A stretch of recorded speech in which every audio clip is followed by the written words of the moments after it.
Hey guys, what's up? It's Ripe again. In today's video, my entitled racist mother-in-law tried to break into my house after she disrespected my family and told me she hated me. The police get called and she ends up getting knocked out cold and arrested. Here is why you should not mess with my family. Let's dive right into the story.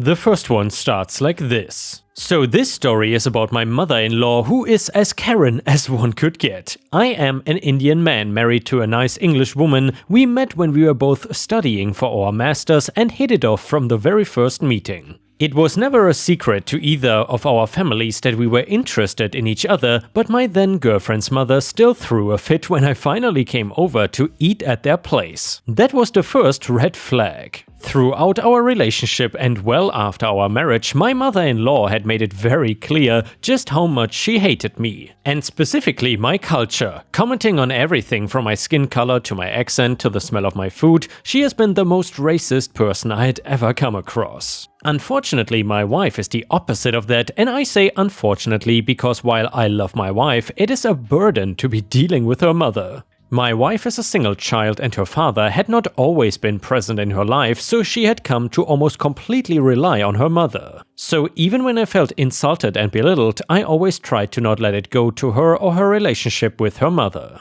But I could tell that would go on for only so long. We had hoped that through the years my mother-in-law would come to terms that I was here for staying in her daughter's life, but 2 years had passed and she was still the same. I gotta say, I'm almost surprised at how much one person could hate the other to spend so much of their time plotting against them. Because not only did my mother-in-law love insulting me and degrading me to anyone who had the misfortune of being near her, she planted things to get me in trouble. It started out small, putting peanuts in the food I cooked for us on our family dinners and then blaming me for deliberately making food that would give her allergy, trying to convince my wife that I was cheating on her by spraying a different perfume on my shirt, and even trying to bribe our neighbor to back her up and say that he saw me bringing another woman to my apartment. Thankfully, our neighbor was a nice Filipino man who saw her racism as clear as us and wanted nothing to do with her. It all came to a head on Diwali. It's a festival celebrated by Hindus in India that involves crackers and other kinds of lights. Because my mother-in-law's actions had started straining me and my wife's relationship, accusations like cheating do make a small dent in your trust even if it is false, we had decided to not invite her. And also because we knew she would do nothing but complain about every little thing. Still, about an hour into the party that we decided to throw, we opened the door to see my mother-in-law standing in front of our apartment. Me and my wife were both exhausted from all the planning already that we just decided to talk to her later.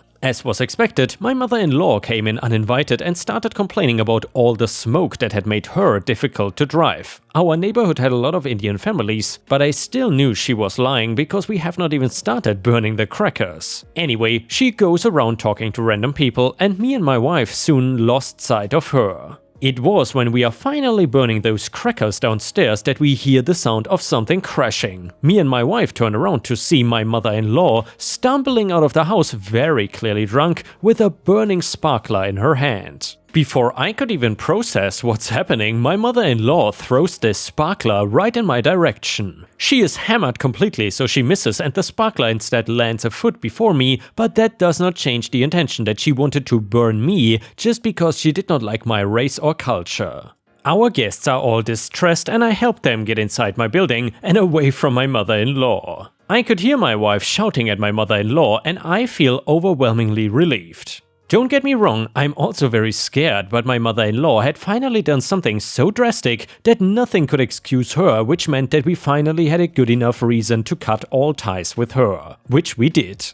11 months in and my wife gives birth to a beautiful baby girl. We neither inform my mother-in-law nor let her meet our daughter. And yes, we were still pissed at her and had not forgiven her, but more than that we were scared for our daughter's safety. My mother-in-law's drinking issue had only worsened over these months, and while I do feel a little bit guilty, I know that this was all her doing. Anyways, we keep getting angry texts from her that she has every right to meet her grandchild and she would call the police on us if we denied her any longer. This particular threat did not work because she had already called the cops on me for illegally being in the country when that was not at all true. true, and she knew that. The police of our area had caught onto her racism as well and did not take her reports very seriously now. So we keep ignoring her until one day, after my wife has put our daughter to sleep, we hear loud bangs on our apartment door. We can hear her cursing at me from outside, accusing me of brainwashing her daughter and whatnot. I make sure my door is locked before I call the police. It took them almost an hour to arrive, during which all our neighbors had already heard her. One of them called to tell me that my mother-in-law is carrying an empty bottle of vodka with her, and I'm honestly not even surprised anymore at this point. Only when I hear some police officers pulling her away did I decide to open my door. I only have half of my body out when I see my mother-in-law in my peripheral view pull out a knife from a pocket in her skirt. In a rush of adrenaline, I push the door hard enough that it bangs loudly against my mother-in-law's head. I hear her scream before her body slumped down on the floor, a large bruise on her forehead. One officer asks me to calm down as another one cuffs my passed-out mother-in-law. Me and my wife tell him everything about what's happened before, how my mother-in-law is both a drunkard and a violent person, and how she has been bothering us. He asks if I want to press charges, and after exchanging a look with my wife, I agree. I sometimes wonder if it would have been different if I had not ignored her behavior and tried to warn her from the get-go, but then again, despite serving jail time for a year, my mother-in-law still has not changed and tries to blame it all on me, so I guess some people just are not meant to change.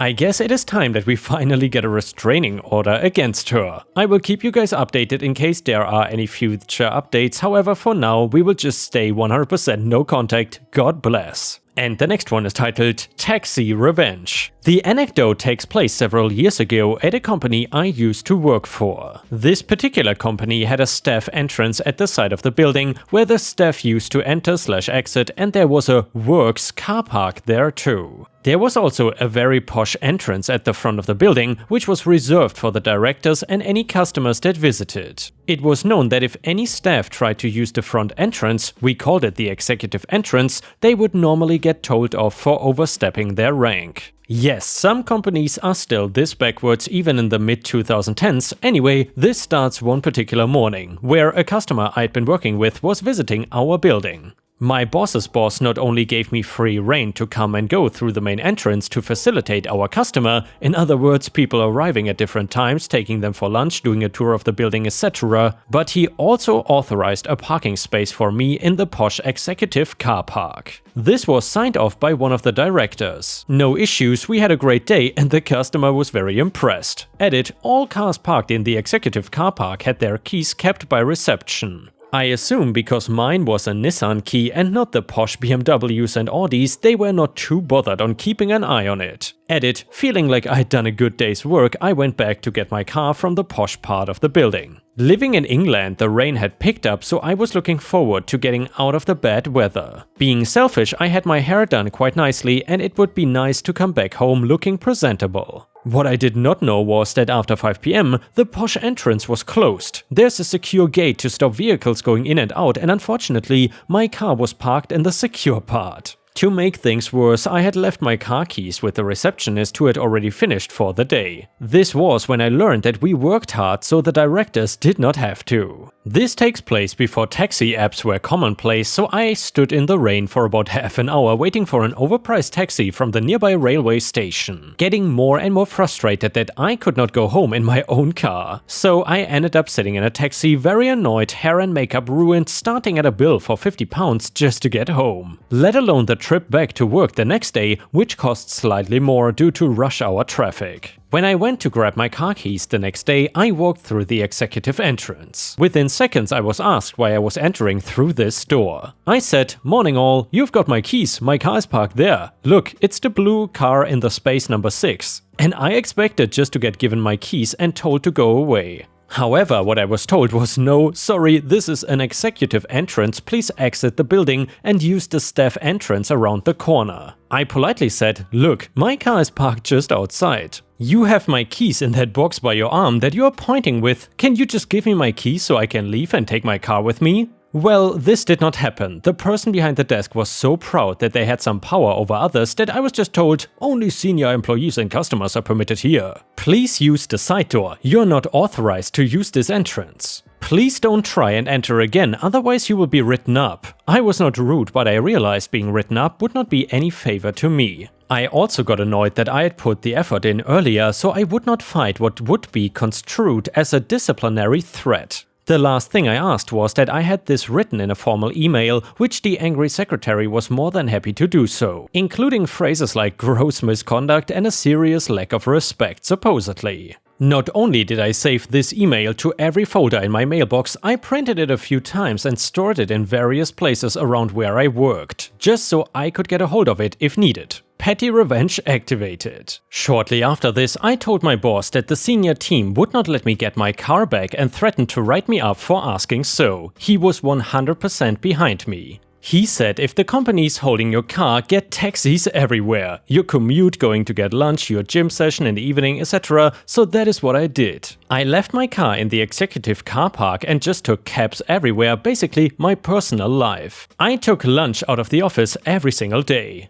I went grocery shopping as I normally do, twice a week, plus 1 or 2 times for quick visits when I forgot something, going to the gym, visiting my parents, or a nights out with my boyfriend. I purposely left my car in that car park as long as I could until I got asked about it, all the time racking up taxi fares. I had it in writing from my manager, and since neither of us were executive level, we did not want to push back. Rather, I just wanted to see how far I could push it. After 7 weeks, one of the directors had noticed my car looking very sorry for itself in their car park. At least one customer had asked why there was an abandoned car there with bird poo all over it and a flat tire. We have car park passes, so it only took a few seconds to ask which employee car pass, aka 12354 number, belonged to, and when I was asked, I forwarded the email saying I was not allowed to get my car back. I then asked if I could get half an hour with the legal director, as I was not sure if this was illegal, preventing an employee from retrieving their own car.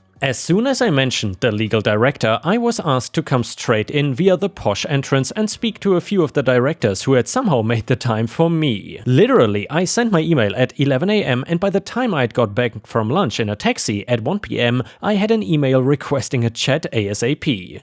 They were quite nervously sat around a table, and as soon as I mentioned the potential legal issue of withholding an employee's personal possessions without due reason, the directors fell over themselves to apologize and say it was a miscommunication and I was free to take my car back. I asked why it took 7 weeks to get to this point, and I had wanted my car back as soon as I could because, well, it is my car. The directors had no answer and were surprisingly very quiet. Well, that is where it gets fun. I presented a bill for about £3,000 of taxi fares over 7 weeks and said that this needed paying. Furthermore, as my car now had a flat battery and looked awful, the company could also pay for recovery to my car dealership, pay for car detailing because of the bird poo all over it, and a full dealership service and health check. In addition, 2 months finance that I was paying on the car that they had in their possession. I also told them that I would no longer entertain any customers going forward and pulled out the printout that I was supposed to be able to park there and entertain customers as necessary. Signed by one of the directors in that very room. The atmosphere was not only tense enough that you could cut it with a butter knife,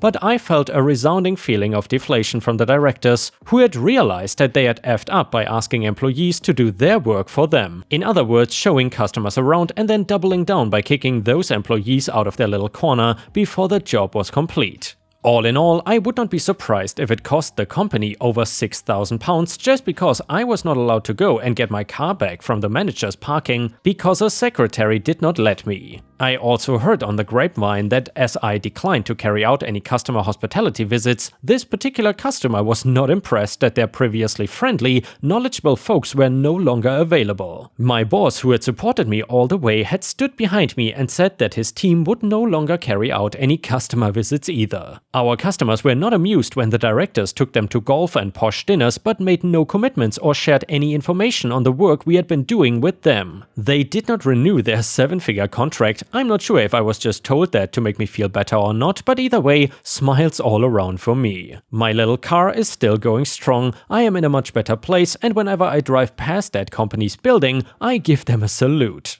I'll let you guess how many fingers I use. A little addendum that I heard a bit later. So when my boss went to go and see the angry secretary, presumably to try and cool things down, she also told him to get out. He was told no, but then he asked if she could swipe him through the side entrance, which was an all-employee corridor. She said no, go back outside. As mentioned, this is England. It was pouring with rain. He was wearing a suit as he was seeing a customer later, because I said I wasn't doing it. No matter, she stood by saying no, so he asked for an umbrella. Was told to get out unless he wanted to be written up too. He does not take BS anywhere near as much as I do. He's got nearly 40 years in the company and they know they cannot lose him. He used his very expensive laptop as an umbrella instead, got back to his desk with a completely dead machine, and then billed the further £3,000 for a new machine to the secretary's company code. He made sure her name was on the bill. Fast forward 3 months and for some reason, the directors were down one angry secretary. I cannot imagine why. And yeah, Ripe Stars, if you have enjoyed this fantastic story, I would very much appreciate it if you could like the video and maybe even post a comment if you want to support me. Thank you so much in advance. The next one is titled, Am I the Jerk for Refusing to Help My Neighbors? So I work from home since 2020. This one older neighbor and I used to have playdates with our dogs while she was laid off. Even after she went back to work, the playdates continued on my midday break. Eventually my dog passed away, but I continued to take my neighbor's dog out every single day. She then recently moved, so I have about 2 hours of free time between noon and 2. My other neighbor decided I could use my free time to watch her 3 little children daily while she runs errands. I declined, saying that I'm not gonna spend my lunch doing that. She said I did it for my other neighbor, but I explained that I already had a bond with the dog before I offered to do that. The mom accused me of not liking children, and I said it is my lunch and I'm not gonna give it up, so you can have a free babysitter. The argument continued when her husband said that I was being selfish for not helping. He pointed out that I took my time to help another neighbor with their dog but won't lift a finger to help his wife. I finally asked them to stop bothering me or I'm gonna get a restraining order and I'm never gonna help them out. They called me rude and saying that the whole "it takes a village" concept is dead. They even complained on the Nextdoor app about how people treat parents with disdain, as if raising children is something gross or criminal these days. And yeah, Ripe Stars, I would love to hear from you. Do you think that OP is the a-hole in this story or not? Let us know in the comments, and now we will read a comment from Reddit. Comment number 1, wow, no wonder they don't have anyone in their village. Your neighbors are awful, not the a-hole. Comment number 2, first of all, people don't treat parents with disdain unless they are a-holes. Not the a-hole, clearly. Their kids are their responsibility, and taking a dog for a walk is much more enjoyable than watching someone else have 3 kids. The "it takes a village" concept is dead, except in villages, but OP did not kill it. And you know, Ripe Stars, that reminds me, we recently got to know a family that is sort of close to us, and this family, it's a young couple and they have 1 child. However, I gotta say, I've never seen something like this before. So this couple has a nanny, and pretty much the nanny takes care of the kid 24/7 and their own parents don't do anything. It's like you got a kid, but then the nanny does everything while the parents don't even work hard or go to an office or something or anything. It's really the first time that I've come across something like this, and it's kind of sad if you ask me. But then again, to be honest, the nanny is doing a pretty good job of raising the kid, so maybe she does a better job than the biological parents. Trespass and steal gasoline from a farmer's property? I will ruin your car. Never mess with a farmer. I live in a pretty rural area, and when I say that, I am talking about not seeing another house properties a few miles apart rural. I know that people from other areas might not understand why I have gasoline on my farm otherwise. It powers my truck, my generator, my farm equipment, and some smaller things. The nearest actual gas station is about a 45-minute drive, so like a lot of farmers here, I just built a container on my farm, and once a month or so I get gasoline delivered to me. I know what anyone who has had to fill up their car tank is thinking, and the answer is yes, it is expensive. But it is necessary and it goes to good use between my crops and animals. Now, I know you are all waiting to hear about what kind of jerks my neighbors are, and I won't keep you in suspense any longer. I don't know exactly what house they lived in, but there were so few people, I basically considered them neighbors since I knew they were close enough to me. I guess they found out about where I was keeping the gasoline on my property and decided that instead of paying for it, they could just take some from me. I did not hide it anywhere, and it is not like at a station where you need to pay to get the pump to go. They were just able to fill up and go, while for a while I could not do anything but watch. They did not come in any predictable patterns, so sometimes I would see them driving away, and sometimes by the time I got over there, they were long gone. Other times I was not even home, but knew they had been there because they decided to leave empty beer cans lying around on my property. Right about now you would be asking why I did not just get them arrested for theft or trespassing. The answer is simple. I did not have any cameras, so there was no proof that they were stealing from me in the first place. I could not get them arrested unless they were caught doing it, and by the time any police would have arrived, they would be long gone. The reason I did not try to stop them myself on the few occasions I caught them in the act was because I knew they were holding guns on them, and that, mixed with the empty beer cans, means a bad idea. Sure, I have my rifle, but I would prefer not to put my life in jeopardy over it. My life is worth more than the gasoline they stole. I also knew that they were not afraid of using their guns like a bunch of idiots the day I came out and found 2 of my chickens were shot. They were out of their enclosure, and these 2 were known escape artists. But there were not really any wild dogs around, so they were usually safe and wandered back in the morning when I would feed them. That morning though, I found them dead pretty close to the gasoline.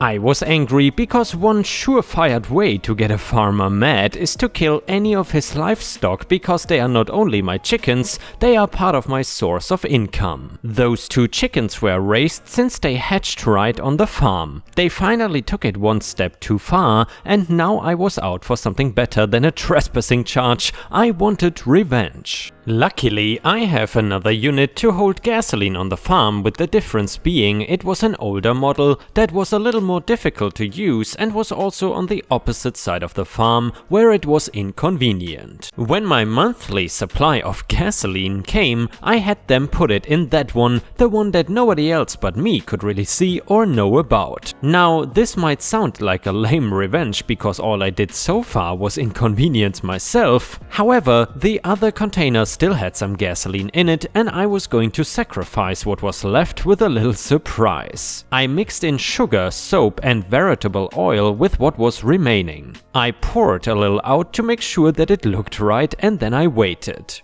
I still made sure to keep my distance, but I watched them take the bait and fill up their truck with my gasoline. They started moving alright, and I called the police to report it and tell them what direction I saw them drive off to. Then I got into my truck and followed to see how far they got before something happened. It was 2 miles later they started to slow down before their car made a crazy noise and stopped altogether. When the cops arrived, I told them how I called them and exactly what had happened. The men were furious, but there was not much they could do about it. The genius part of this revenge is they could not countersue me for destroying their vehicle because I actually did not do anything. They put it in their own car. In trying to blame me, they ended up incriminating themselves and telling a judge how they always had gasoline in that container before, and I changed it on purpose. The judge basically said I could do what I wanted with my own property, and even when it came to the point of my chickens, they screwed themselves over. They were saying about how they did not actually kill the chickens because they were both alive after they shot them. And yes, these neighbors were that stupid. They turned out to be brothers, so it is hard to say if the problem was genetic or something else. When the police searched their car that night, they found open beers and even a pipe that had traces of crack on it.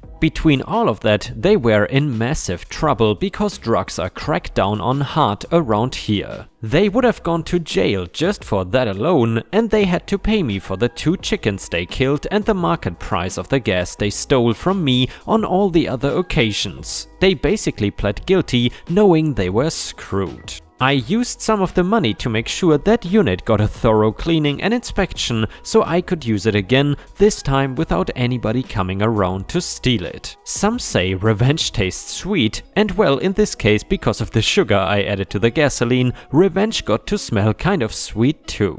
They ended up going to jail about a month later, but without a truck, transport was hard for them. I did not care though, because a broken truck just meant they could stay away from me and they were left walking for miles or trying to get a ride into town for the court dates. They were mostly angry that I didn't have to pay for any truck repairs, and once the drug charges stuck, they did not have a chance anymore. They learned that messing with a farmer is a really stupid idea, because once you get us mad, you bet that we are going to get some nice old-fashioned revenge on you. And by the way, Ripe Stars, if you ever come across any interesting stories where farmers get revenge, then please feel free to share these stories on our own subreddit r/Ripe Stories, because if the story is interesting, I might also read it in a video. And guys, with this, we have reached the end of the video. Thank you so much for watching. However, if you cannot get enough of my content, then please feel free to check out my Patreon over at patreon.com/ripeyoutube, or join my YouTube membership program by clicking the join button to get access to even more exclusive videos. Thank you so much for your support, and I will see you again tomorrow.